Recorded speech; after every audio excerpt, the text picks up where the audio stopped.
Post-Hypebeast Fashion. The 2010s Hypebeast era was a very strange time for fashion, especially looking back on it now.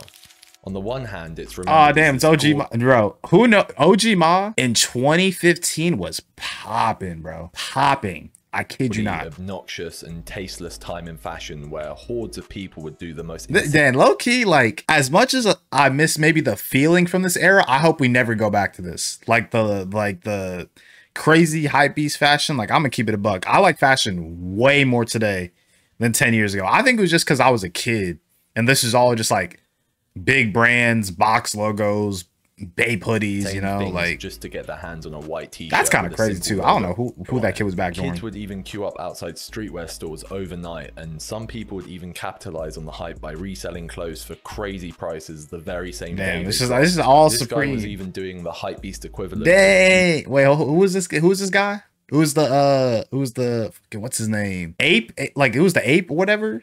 The Ape guy? I heard he went to jail. Like I heard he's like fully in jail right now. Checking random people and even started a real fight to somehow prove Ape was better than Supreme. Many people. Oh yeah, okay, so he is in jail. That's what I thought. And Hold on. Started a real it's gonna show it in like a second. Prove Bape was better than Supreme. YM Bape sentenced to 28 years to life in state prison. That's what I heard. I heard he went to Many jail. people view this era as a period of time centered around greed and shameless displays of wealth rather than actual fashion. However, surprisingly many... What the fuck is this? Dude, this is some serious brain rot right here. I'm sorry. Very nostalgic for this time and remember it very fondly. I do. I'm not gonna lie. It was a much simpler time, and it was exciting queuing for a streetwear drop with your friends and other like-minded streetwear fiends, and the community aspect didn't stop there. Honestly, the only time I really did something like this is when I stood out for the Kanye merch, for like the Life of Pablo stuff. Bro, me and my homies went through the rain. We went through the sun. I swear to God, bro. You were the original Hypebeast. Brother, I was not the original Hypebeast. Stop playing with me. But okay, let's just say I was the original Hypebeast. Let's just say that I was the original one. Did I not progress throughout the years? I was a youngin'. I was a kid. I had to go through that phase. We all had to. All right? Like we all had to go through the Supreme box logos and the Bape hoodies. I mean, I didn't have that stuff because it was a lot of money, but I liked it. I liked the whole sort of environment. Hold on. The whole sort of environment surrounding it and all that stuff. But I feel like I've evolved. I'm a new man. I'm 23. I like my fashion now. I'm rocking baggy jeans with Timbs. I'm fully I'm dead trolling. Once you got home, you could hop on the Basement Facebook group or any other Hypebeast online community to share your "What did you wear today?" post or sell the clothes. This is disgusting. I'm sorry. I gotta flame this. I gotta flame this picture. I gotta flame this picture. This is absolutely disgusting. This is absolutely disgusting. He's wearing OVO 12s, Bape Shark shorts, and a Bape a Bape fade camo tee. You know what's crazy? I already know this kid probably is like grown up and I don't know what he's doing nowadays, but holy fuck. This kid got the Fear of God jeans with the checkered Vans and the off-white shirt. Brother, let us never go back to this. I swear to God, let us never go back to this. Today post or sell the clothes you bought with the birthday money from your nan and double your investment overnight to fund the upcoming clothing release that you were so excited for. They say it's been downhill since the summer 2016, the rest of our life. I don't know. Honestly, fuck, I don't know. Because listen, there's a few good periods of time past 2016 that I really appreciate. 2020 summer. Honestly, I mean, Liam, me and you have had the same sort of like agreement on that for a while. Summer 2020. COVID, you got to focus on yourself. You had a lot more time to do things. We were all just home kicking it. I liked it. I was just vibing. I was working out twice a day. I was doing all my online classes in my backyard in the sun. I was vibing day to day. I kid you not. And then probably right now, I'd say right now is kind of a lit time too in my life. 2016, and that was probably the last time you got excited for a Supreme drop.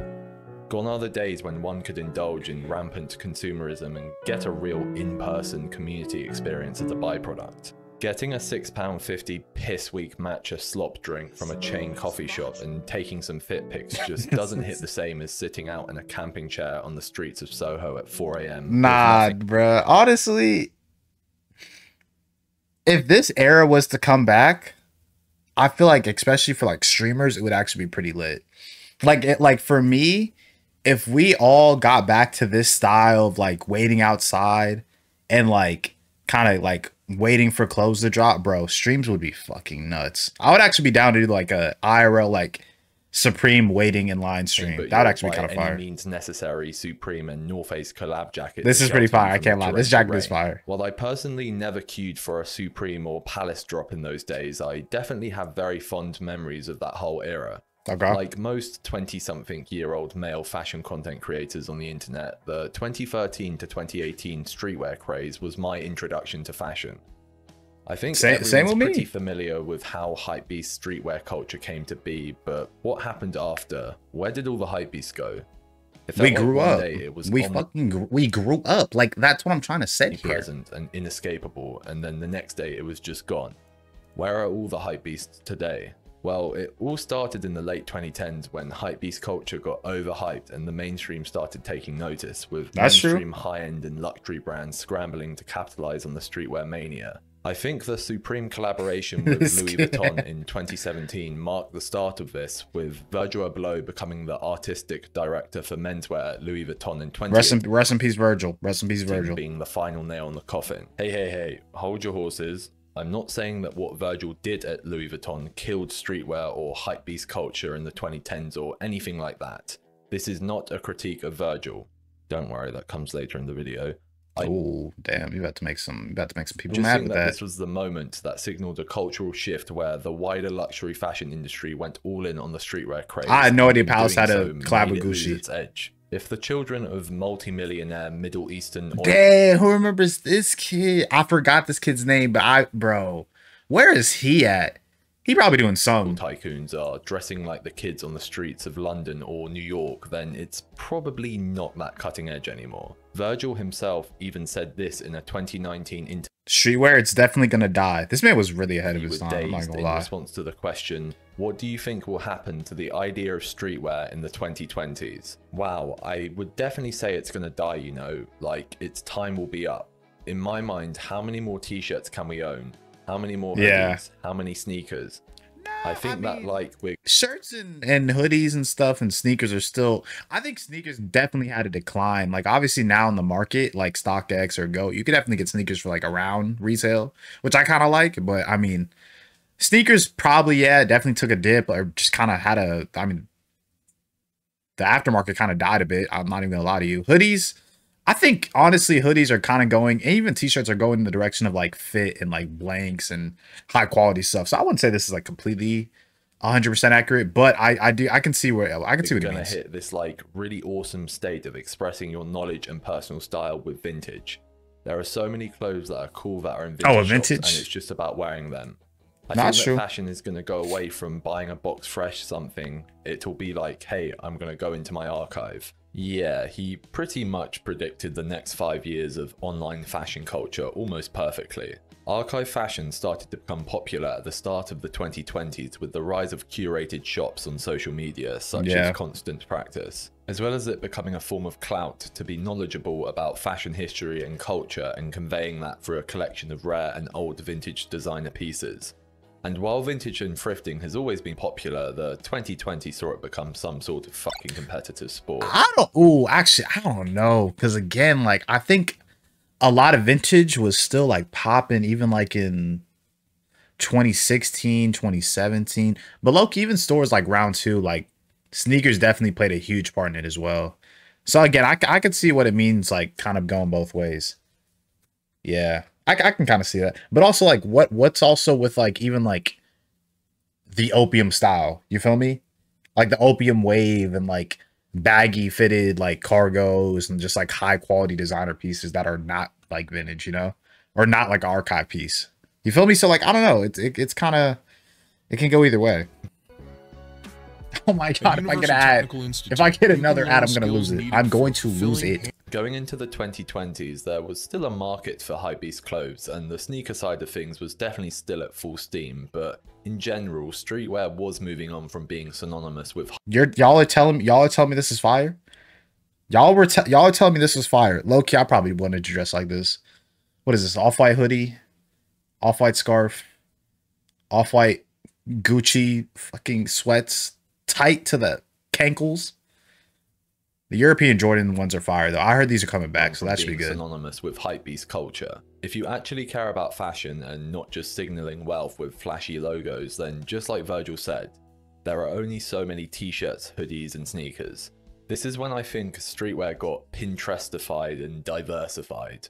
What I mean by this is that before the mid-2010s, the idea of styling at the height of hypebeast fashion was pretty non-existent.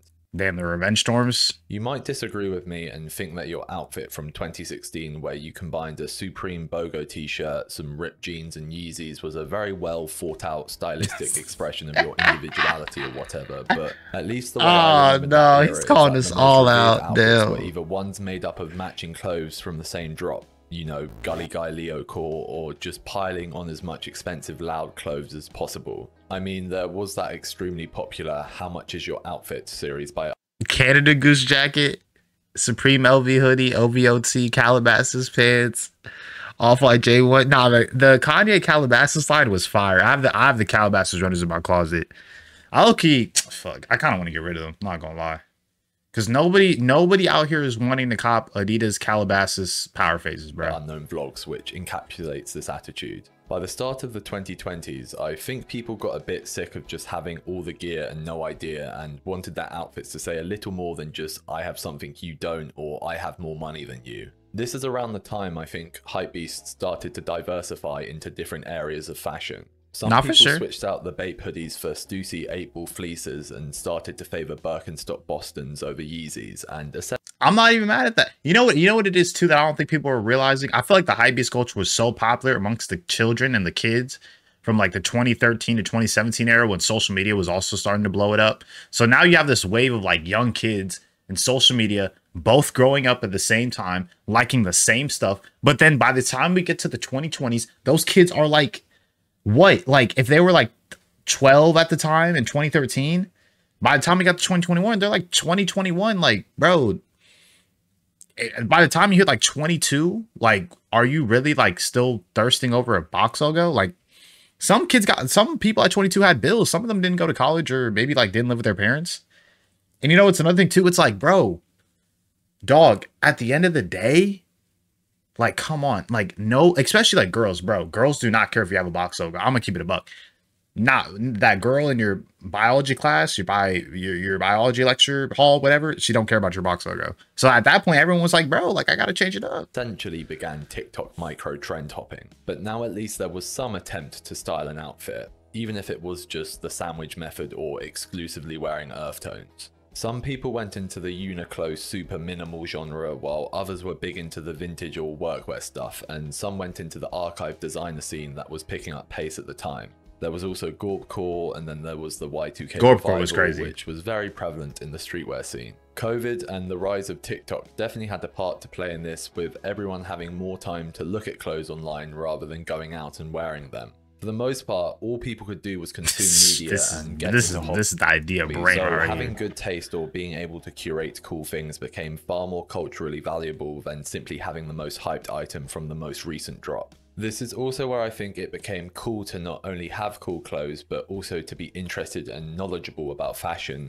Fashion MFs trying to decide which book they will performatively read on public transport. Oh, y'all are so terrible. Y'all are so terrible. And in general, because I've seen this too. This period is where a lot y'all of are new terrible. people got into fashion. Oh no, y'all are terrible. Gender.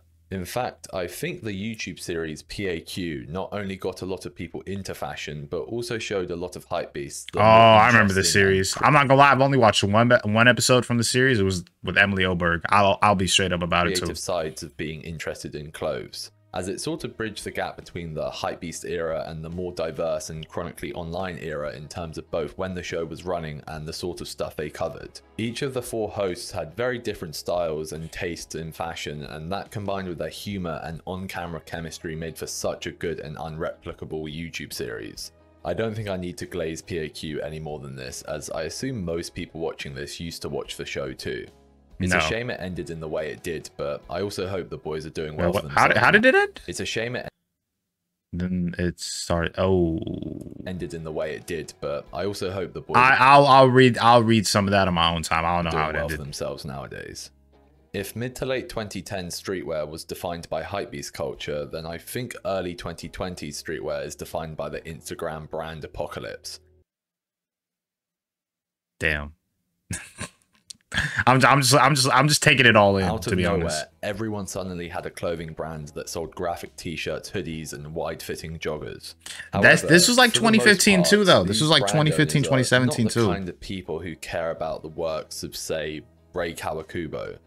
If you say McQueen to these kinds of fashion designers, their first thought is going to be this guy, not this guy.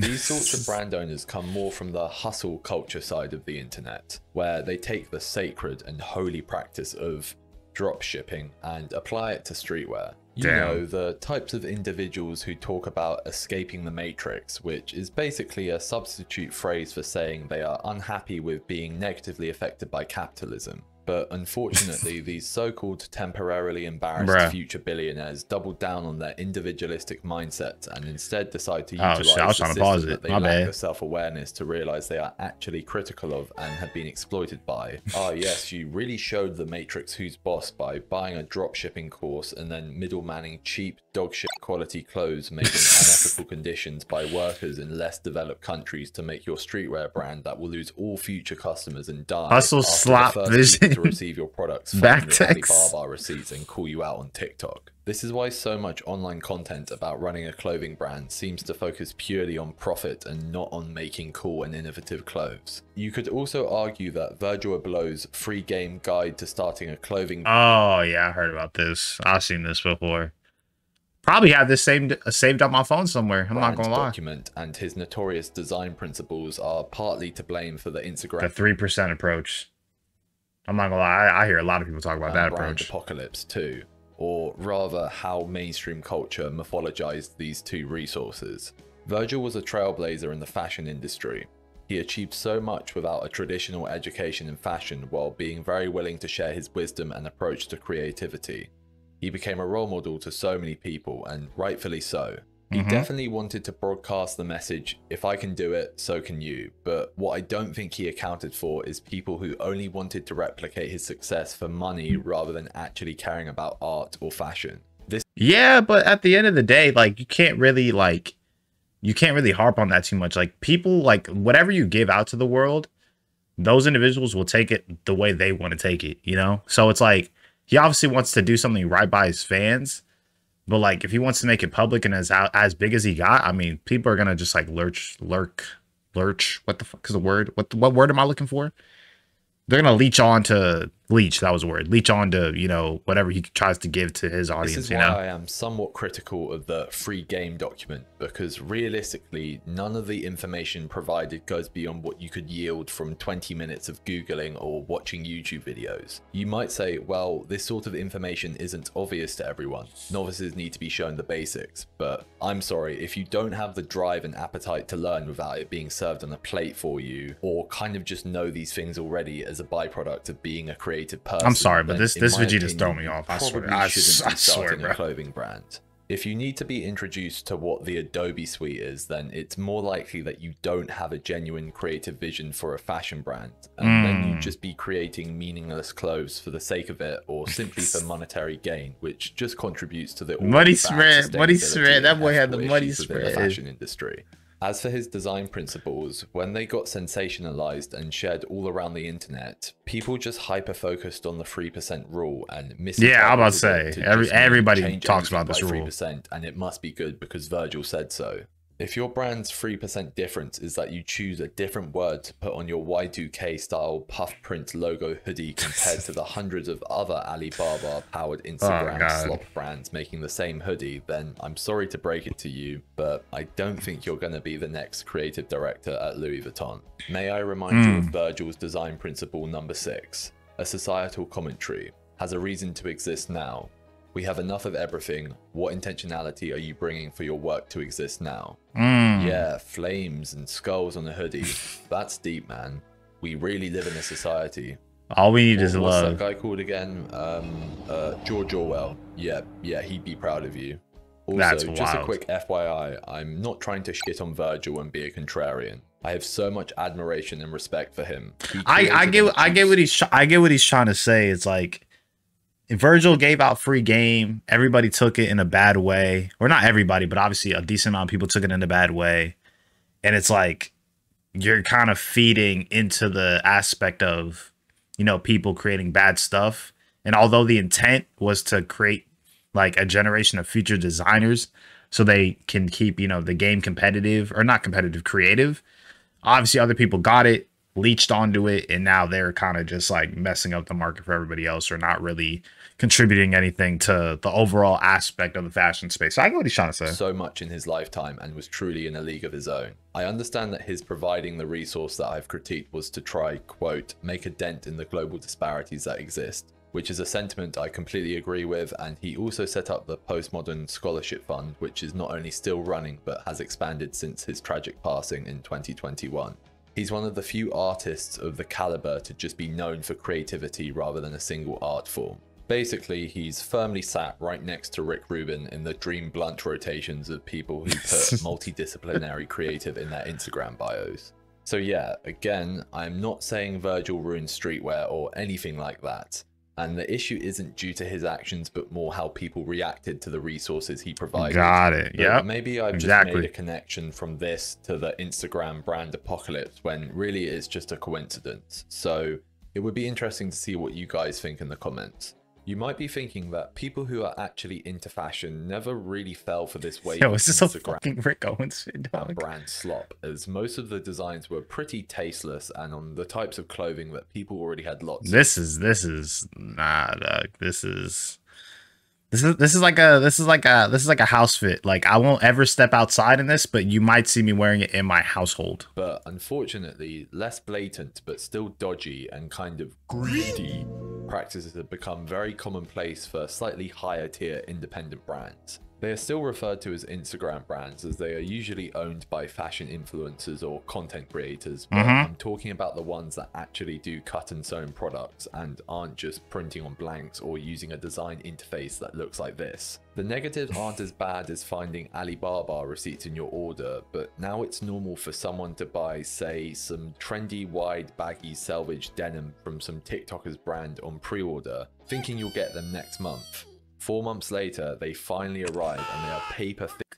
Oh my god. Nah, I'm not gonna lie. I'm not gonna lie. I'm not gonna lie. I have bought from different brands where it'd be taking a little minute to get your order, so I get what he's trying to say. You might as well buy from Jaded London at this point. At least you're getting one of the few benefits of fast fashion, being that you receive the item quicker than 4 months. I was unfortunately a victim of something like this a few years ago, where I bought a pair of jeans for around £100 that took 4 months to arrive. That's the quality crazy. Was dog shit, and I found out that's because the denim was made with fucking polyester. Even H&M jeans that go for £30 have denim that is 100% cotton. Needless to say, them bitches went straight on Depop. The pre-order method, where brand owners get to bear zero risk and the pre-order joint eons only to receive subpar products, is so common nowadays that even bigger brands like No Face Studios are pulling this same tomfoolery. I saw so many videos of people waiting months. This was also for their Black Friday sale, which they allegedly did not disclose that most of the clothes were on pre-order. From Gap? Oh, heck some handcrafted, reworked 90s vintage sweatshirts, only to receive a new product, barely any distressing, with AliExpress quality, and the brand refused to accept any returns. I think the cherry on the cake of this whole That's bad. situation is all while this is happening and people are bugging out on TikTok, the owner of the brand has just been flexing his new luxury condo in Paris on Instagram. Y'all got fooled. If you're going to release an item of clothing on pre-order, then it has to be unique or innovative in some way and deliver on a level of quality that matches the price. A good example of this would be the Morph Mules by Rotten Closet. I think those are kind of fire. Wait, these are kind of clean. What was it? If you're going to release an item of clothing quality unique, but I've only seen ordered, but like 3 or 4. Damn. Okay, I went way too far. My bad. Matches the price. A good example of this would be the Morph Mules by Rotten Closet. Morph Mules? I think these I'm gonna check these out. These actually kind of look cool. For those who pre-ordered, but I've only seen people completely praising them because they are unique and are of good quality with a Vibram sole. You're going to be just as excited when you get something like this 4 months later because you can't get a design like that anywhere else and the quality matches the price. You're not going to be excited after you finally receive I'm about to search this up right now. jeans 3 months after you already got bored of that trend that also turn out to be 2.1 ounce denim and have a weird message on the inside tag that says help me. Now, you might be thinking I've strayed pretty far from Hypebeast Fashion, but really we've come full circle. This is because the demand and hype surrounding these Instagram brands make up one aspect of a term that has started to be chucked around fashion social media a lot recently. That term being the modern hypebeast. By definition, hypebeast as a term doesn't directly refer to this particular style or era of fashion. And in fact, it basically means someone who buys into a lot of trends and usually uses this to flaunt their wealth or status. Cap, I'm not a hypebeast. I'm not a hypebeast then. While that is technically the definition, it's mainly being used to refer to the people who used to dress in full off-white, Supreme, Bape, etc. from around the mid to late 2010s. So the term has pretty much died out in most forms of modern fashion discourse. However, recently people started to realize that while trends have changed, a lot of people are essentially still hypebeasts, just in different clothes. I've seen the term modern hypebeast used in quite a broad and vague way on the fashion side of social media, so I'm going to break down the 3 pillars that make up this archetype. The first 2 I believe are pretty much the same as the original hypebeast, whereas the third is where I think things have changed a lot since the mid-2010s. Currently, there are a lot of independent or Instagram brands that are very hyped at the moment, especially on platforms such as TikTok. Euromon, IonGaff, K2, Pinup Rags, and a bunch more, but those are just a handful of examples. It should be seen as a cool thing. People are getting excited about small, independent brands run by young people instead of massive global brands. Although it has also I think it's also just because, again, like something that you're getting from like a young independent brand or like a young individual that's running their own brand, it's more than often a unique piece rather than what, like, I don't know, whatever fast fashion H&M is doing, you know. I'm not saying H&M is a bad store, but you know, a lot of stuff that you're gonna get from these brands are a lot more unique than H&M, you know. People believe to be fashion enthusiasts who buy these brands dressing in exactly the same way. Essentially just the LA fashion starter pack meme, you know, baggy raw selvage denim baby tee, which is a very specific style that has been very prevalent for the past year. I'm not doing baby tees. I'm gonna keep it a buck. I don't mind my tee being like a bit cropped, like at the waist, maybe a little bit. Honestly, I wouldn't wear a crop tee. I would wear it like it's gonna be below the waist. You feel me? Like at least a little bit below the waist. I don't want to rock it like, and I put my hands up and then you see my belly button. I'm not rocking that. It doesn't seem to be slowing down anytime soon. The people who dress like this get called modern hypebeasts in a negative way because it's seen as mindless fashion if you're spending loads of money to dress like everyone else queuing up outside SoCal matcha cafe. Yes, I drink matcha, so phase. The same thing is also true of people who buy into more mainstream hyped brands such as Acne Studios or Chrome Hearts. If you buy into any popular or trendy brand purely to dress like a stereotypical archetype, then you are seen as a modern hypebeast, basically. Yo, chill on the Chrome Hearts. While this is present in most genres of fashion to some degree, this was one of the key aspects of traditional hypebeast fashion. But nowadays, these items aren't limited in the way they were back in the peak of 2010's hypebeast fashion. Instead of flexing a box logo that resells for £500, people now flex Acne Studio jeans that cost £500 at retail. Shoot, better than the flex. The only thing exclusive about these clothes is the initial retail price rather than the resale value. Yeah. Back in the day, you could queue up overnight and snag a hyped item for a reasonable price, and it would still be a money flex because of the resale value, but now that's far less relevant to modern fashion. If this was the three pillars of the original Hypebeast, then the final one would be exclusivity, but as I've just said, that doesn't really exist in the same to way. me, it don't really matter too much. The modern Hypebeast is different, because now you can't queue up overnight or online bot your way into getting your hands on exclusive. What the fuck? Best Supreme bots, let's find your new best robotic Thursday friend. Y'all crazy. People need a new way to feel more superior than other fashion enjoyers. The third pillar of the modern Hypebeast is pseudo-intellectualism and elitism. As already mentioned, it became cool to be knowledgeable and cultured regarding fashion during the 2020s. Now we are at a point where people are dressing very similarly with these extremely popular hyped items, but some individuals feel as if they are better than their clones because they have made a few green screen TikTok videos with Ungape. Oh my fucking gosh, bro. I'm not gonna lie. Okay, how do I say this in a way that I don't look like a hypebeast? I'm trying to think of how I can say this in a way I don't look like a hypebeast. I really like Raf Simons' 2001 collection, this Cum Laude collection. All right, I'm not gonna lie, but this jacket right here is fucking nuts. And I feel like everybody kind of learned it around the same time. This jacket is nuts. They regurgitate parts of a long form video. I see you motherfuckers doing this with my videos. I'm flattered though. On YouTube and now believe they are a fashion journalist. I swear to God, if I see one more person try to explain to me what Trump law is on Instagram Reels while holding up a pair of Acne Studios canvas trousers they bought for £500, I'm going to fucking lose my bloody marbles. At least back in the Hypebeast days, no one thought they were stylistically unique for wearing trendy clothes. If anything, people wanted to dress like other hypebeasts so they could be a part of the small group who had the hyped items. So many fashion trends nowadays are fueled by nostalgia. We've already seen Y2K come back into fashion. Now people are talking about indie sleeves and the Hedi Slimane look coming back. I'm not gonna lie, this joint coming back. I'm gonna keep it a buck. This style, I've seen a lot of like people talk about coming back. This is definitely gonna come back. But I think what's good is that it only helps like low key the skinny people. So if he's still a little thick in the bones, like you just need to wear jeans. You don't even need to wear some like crazy shit. People are already trying to get ahead of the curve and dressing like the swag era too. So if we have the swag era back, I promise you, I'm not stepping outside. It will get to the point where people will be expecting the comeback of prime Hypebeast fashion. In fact, I think we're already starting to see the return of classic Hypebeast Supreme clothes becoming cool again. Oxford graduate Whitey has been wearing the box logo hoodies, Chris Hine Jr. has been wearing box logos 5-panel hats among other pieces, and just the other day I saw a video of Jacob Wallace wearing the iconic yes triple box logo.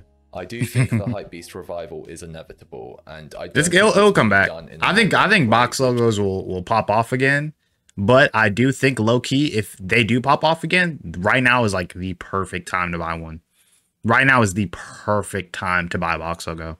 Because I'm not gonna lie, if it does come back, then prices are gonna go up insanely high. Given the reputation of prime Hypebeast fashion, that would be the obvious assumption. I think it will be interpreted in a way that fits into modern style sensibilities, and ignoring stuff like this, brands like Supreme, Palace and Bape have always come out with some really cool and high quality pieces. Given how many clothes these brands have released over the years, I think we will see people wearing the classic and iconic pieces like box logos at first, but I also think that given how valued it is to be knowledgeable, cultured and able to curate within the modern fashion zeitgeist, people will start collecting and valuing more overlooked pieces that were released throughout the 2010s. I think this will especially apply to the collaborative stuff. A lot of these were done with high fashion brands or designers from that time period, which are now still just as popular and relevant. Oh, the CDG eyeball fucking blazer. This was good. This was a good collab. This is a solid collab. This is low-key underrated Supreme collab. Like just throughout the duration of time, like the amount of pieces that they released from this collection that have kind of lived on to today is like kind of insane. What's great about these collabs is that they allow you to buy into a designer that might otherwise be inaccessible to you in either price or style ecosystem. Oh, you like Comme des Garçons in theory, but don't really want to walk around your small town dressed like this? Well, you can just get the slightly diluted and cheaper version instead. I think this is the first time I've ever made a trend prediction of sorts on this channel, so it will be funny to see how well or poorly this ages in a few years. But yeah, I think Supreme might come back in some way, shape, or just form. saying, this might be a good time to go buy all your childhood grails while they're still cheap. If Japanese mall brands like Tornado Mart have been accepted into the archive fashion canon, then why can't a brand like Supreme get a similar treatment? Why you taking off your pants? I just wanted to mention how a lot of things that were born or popularized out of the Hypebeast era never really went away, especially within streetwear. For example, look at the brand Cortez, which has found mainstream success for years now, is still relevant while basically just being a UK version of Supreme with some crazy marketing tactics. I am completely out of touch with what kids and teenagers are valuing for fashion nowadays, but I must admit it did bring a nostalgic tear to my eye seeing these hordes of children going absolutely berserk in Soho for this streetwear brand Up in Flames' clothing drop. Nature is healing. Prime in-person streetwear mania is finally back. Damn, that honestly took me down like memory lane, bro. That was good.